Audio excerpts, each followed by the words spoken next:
Nabalitaan na po ninyo siguro na nagsimula na ang prosesong dadaanan ng Ginang Arroyo upang harapin ang kaso ng pandaraya sa halalan na nakasampa laban sa kanya. Magkakaroon po siya ng patas sa pagkakataong ipagtanggol ang sarili sa korte dahil karapatan ito ng bawat Pilipino. Iyan lang naman ang nararapat, di po ba?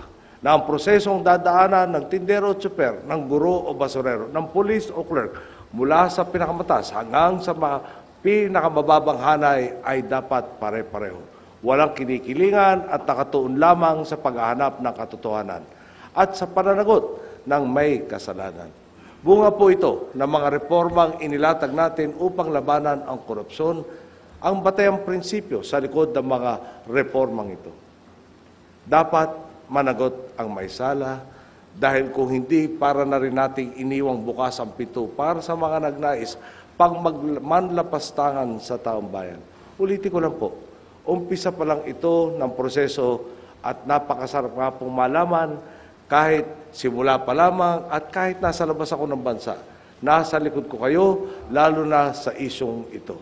Alam ko pong hindi ako nag-iisa. Habang iniisip ko ang inyong kapakanan, patuloy naman ang pagbibigay ninyo ng lakas sa akin. Huwag po sana tayong matitinag sa ating mga pananindigan. Bagong bansa po ang sama-sama nating nililikha dito.